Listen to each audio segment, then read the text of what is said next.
What do you think is the main purpose of Donald Trump's visit to China? Well, I think as we've watched the way he's interacted with each country on this trip, it becomes more and more apparent, and maybe Victor Gao will also agree with me here, that his priority is a solution to the Korean nuclear crisis. If he can get a trade deal on the way, he's certainly going to try. He's a man who tries to get deals, but he's really coming to China after having made very strong words in front of the ROK National Assembly with respect to China's role in a solution to put pressure on China. And I think we can expect that that's foremost on his mind. Put pressure on China. How do you think China will react to that? No, I think China will do the right thing, and China will not yield to any pressure applied to China by any other country, including the United States. What's China's main standing and main stance on this? On the Korean situation, Right. of course, China stands firmly for denuclearization, and that's the right thing for China and many other countries to do. And it requires cooperation, especially between China and the United States.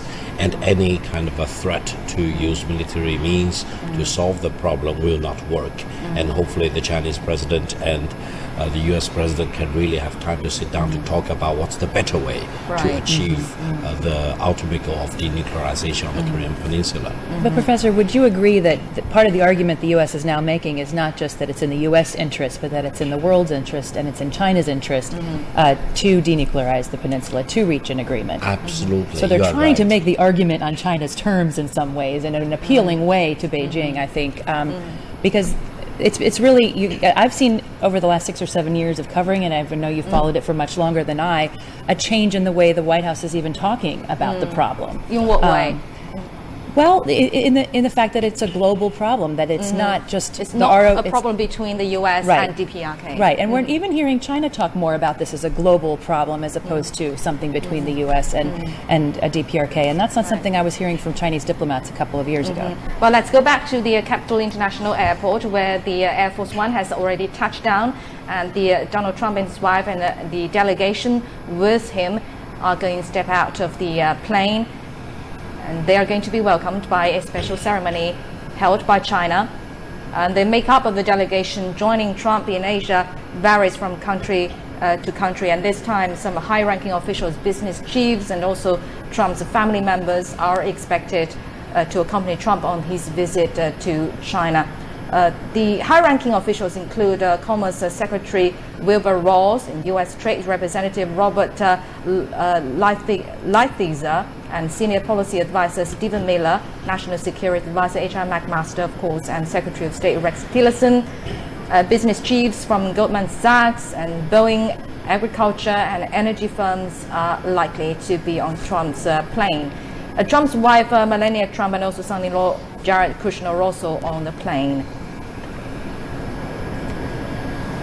And talking about the makeup of the delegation, Jessica, how do you make of the people that Donald Trump is bringing with him? What can we read from the composition of the delegation? I've actually written something about this because I think it's been interesting as I've tried to prepare myself for the trip to watch the people not going as we got closer because of domestic issues that they were asked to take care of. Ivanka was supposed to be here. Mr. Cohen, his National Economic Council advisor, and of course Secretary Mnuchin was supposed to be on this trip.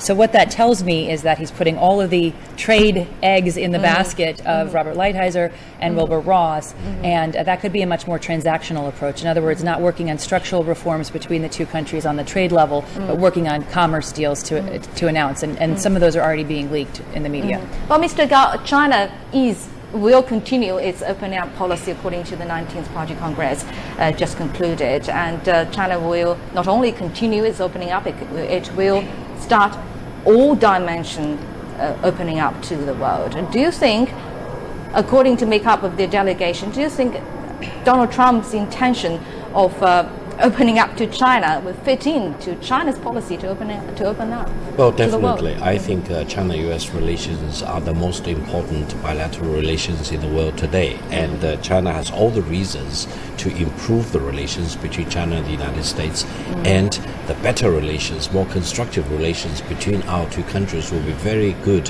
for world peace and stability. And I think how to further improve the bilateral relations, how to overcome all the obstacles over there. And it is a key challenge, and the two countries actually see the same issue from very different perspectives. And President Donald Trump also has made different remarks about how he wants to deal with the China-US relations, how to deal with the trade imbalance, for example, how the two countries can cooperate to achieve denuclearization on the Korean Peninsula. So we need to really very carefully listen to what President Donald Trump has to say, but also continue to do the right thing. Better relations between China and the United States is a must. And it is not only good for China and the United States, it's good for mankind as a whole. Well, as what Donald Trump said, 1,000 reasons to have good relations with China, not even a single reason to damage it, indeed. Well, still on the makeup of the delegation, some are apparently selling products like Airbus, and some on environmental cooperation with China, apparently, and some are on finance and insurance even. Well, Mr. Gao, are these areas that China needs the investment the most? No, I think all these companies are very important companies. I learned that there were more than 100 companies which joined in the bid in try to be selected to come here. And these companies which were eventually selected to join President Donald Trump's important state visit to China have very long-standing relations with China. Many have been very successful in dealing with China. Boeing, for example, is very, very important to the Chinese civil aviation industry, and China is probably the second largest, if not already very soon, the largest market for Boeing. And going forward, I think the China market means the life or death of Boeing going forward for many decades to come. And I think further cooperation between Boeing and the Chinese aviation industry is both good for China, but also very, very crucially important for Boeing itself. And we want to improve these very close cooperations with Boeing, with Goldman Sachs, with all the other companies. For example, GE is very successful and long-standing relations in the China market. We view GE probably more as a Chinese company than an American company. And we wish all these companies huge success in the China market. Right. And I would just add, if I could just add, before this visit, there was an announcement that really indicated an open door to China selling airplane parts and eventually airplanes to the United States. This was a regulatory decision that was announced ahead of time. So you can see the welcome that the U.S. has towards doing more in that area of the market. But Donald Trump is not aiming to sell several planes only, right? So what is I don't think he'll stop there, strategy? He will not stop there. So what will be his long-term strategy in terms of trade? Obviously, the trade deficit is the major bee in his bonnet. He repeats it almost every time he talks about China. But you know, it depends on how you measure it. We've talked a lot about on this broadcast the way that you measure it. There's a services deficit on the Chinese side, for example, and I think China makes a very valid point, which is that China has become an assembly location for many of these products, and yet they're counted as part of the deficit, and the actual parts are made in other parts of the world. That their numbers, essentially, their trading relationship is not as affected by these numbers. So.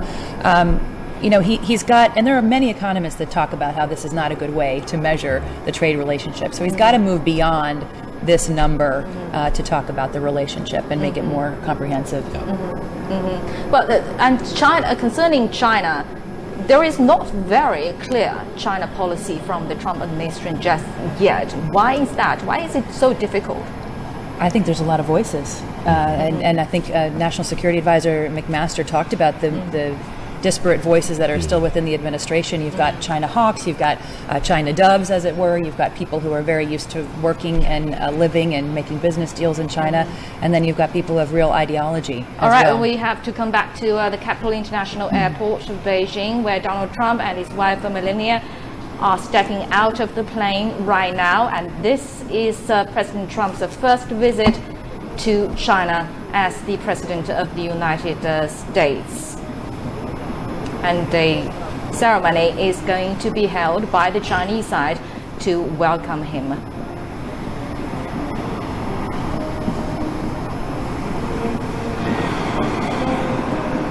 And before his trip to China, he has already visited the two allies of the US in Asia, Japan and South Korea.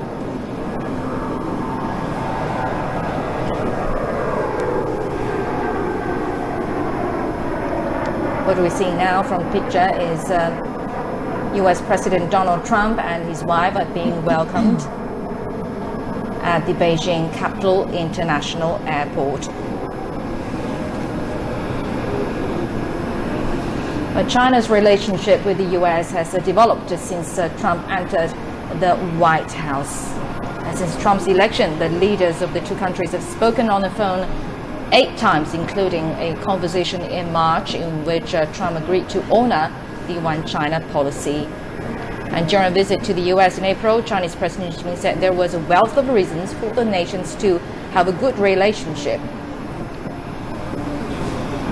And US President Donald Trump's first visit to China is actually a historic opportunity to boost cooperation between the world's two largest economies, and also a chance to tackle the problems that has dampened or made bilateral ties ups and downs.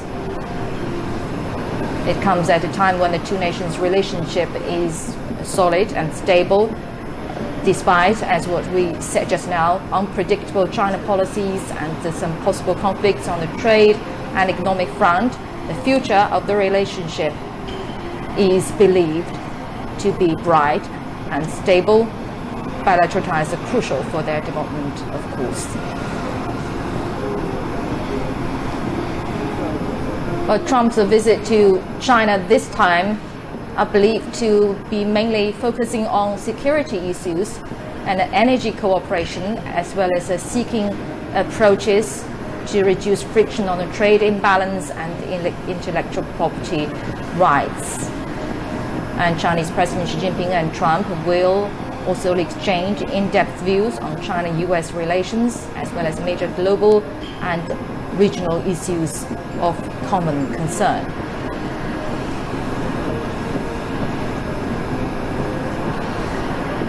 You're now watching our special coverage on Donald Trump, US President's visit to China, and this is his first visit as the President of the United States to China. And we have in the studio have been talking about the relations between China and the US. Victor Gauchikayo, current affairs commentator, and also our White House correspondent Jessica Stone. Well, Jessica, trade, of course, apart from the DPRK issue, trade tops agenda of Donald Trump's visit and meeting with Chinese President Xi Jinping, of course. Trade has not always been smooth between the two countries. There are a lot of frictions. So what are the major frictions happened after Donald Trump took office? Well, he's had this strategy of getting a bunch of investigations going, of threatening tariffs, and and so far he's held off on executing most of those. There's areas in IP. We've seen a lot of cases be brought in front of the Committee on Foreign Investment in the United States in the solar arena, aluminum and steel.